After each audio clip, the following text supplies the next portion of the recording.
Prime Minister, ministers, distinguished guests, Ambassador, friends, Ken Cho. It's a pleasure to address you on the occasion of the official opening of Vibrant Gujarat Summit of 2011.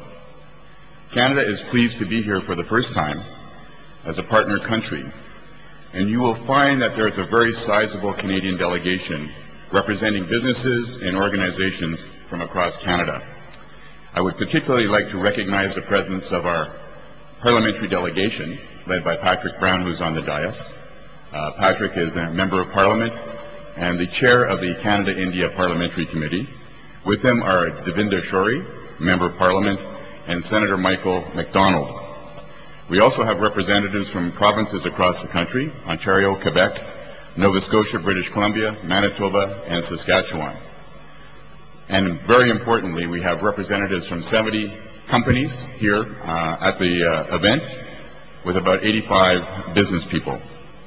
Their presence is evidence of the importance Canada places in strengthening commercial ties with India and Gujarat. This morning, I want to briefly share with you some perspectives on the Canada-India trade and investment relationship. First, Canada and India are in many ways natural partners. Our economies complement each other in a wide range of areas, from agriculture to infrastructure, from information and communications technology to clean energy, from sustainable water supplies to the automotive industry.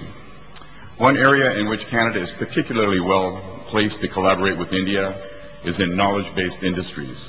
This is largely due to the tremendous investments Canada has made to support our country's research and investment infrastructure.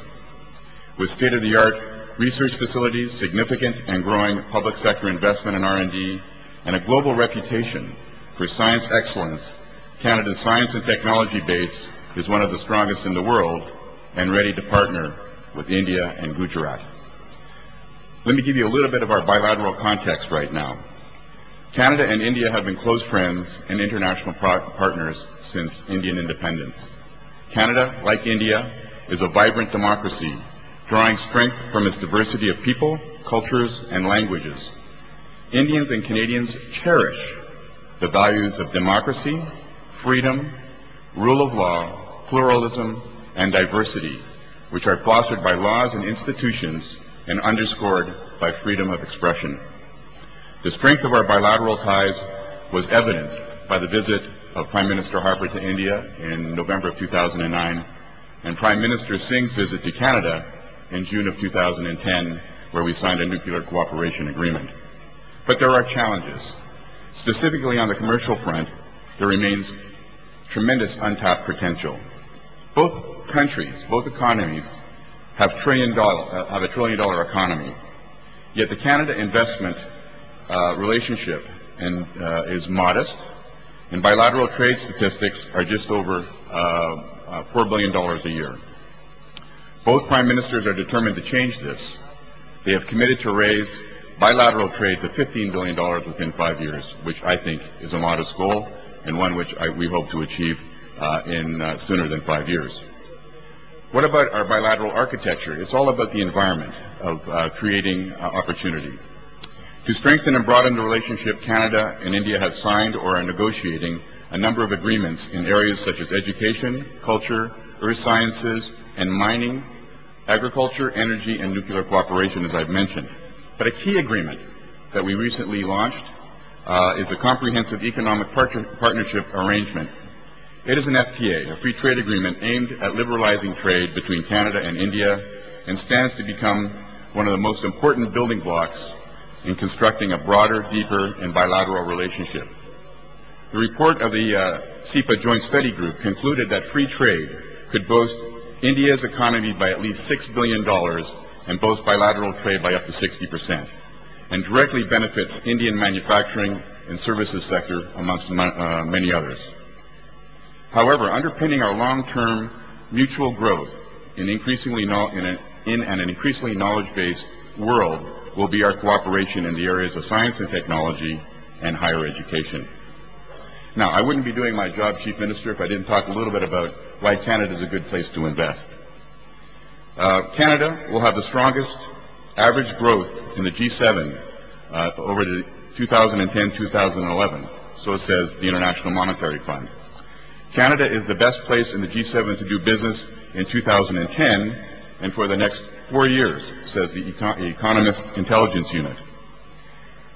We entered into the global recession with one of the strongest fiscal situations. We had 11 years of budgetary surpluses at the government level.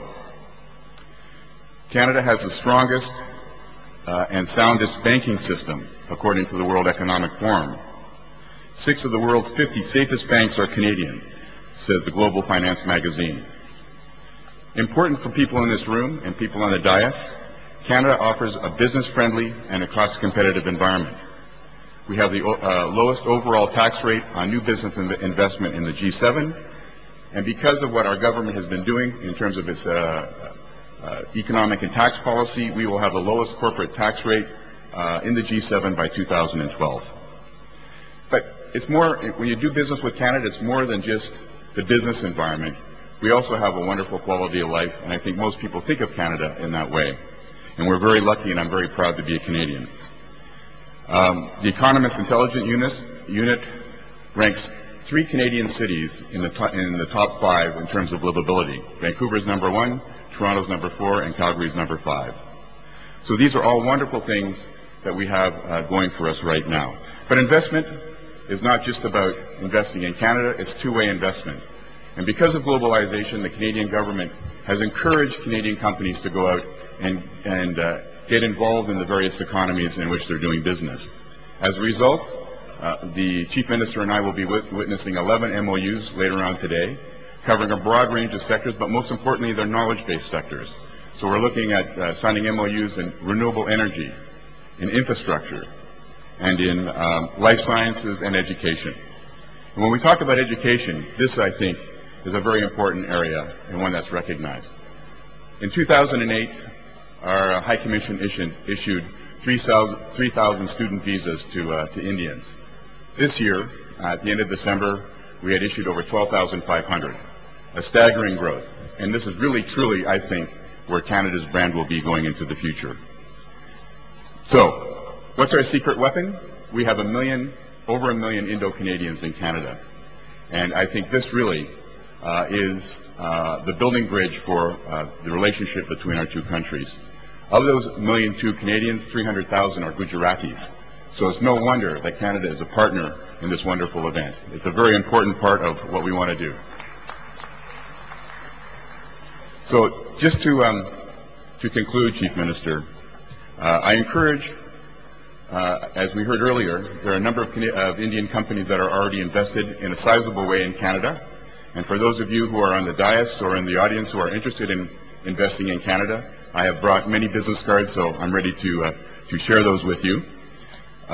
It's important, I think, to be able to say to the Chief Minister, when I look at Canadian investment in Gujarat, I had the opportunity the last 2 days to meet with Bombardier, who are manufacturing rail cars for the Delhi Metro line in Gujarat, and also McCain's yesterday. And both are employing people directly, but what I thought was a very inspiring comment made to me in the context of McCain's, as they're employing 150 people in their plant, but they're also creating wealth, Chief Minister, for 1,200 farmers, which I think is a really good example of how the benefits go on. And the comments that they made about the state of Gujarat, and you in particular, is that you create economic development and make the commitments necessary for business to succeed here.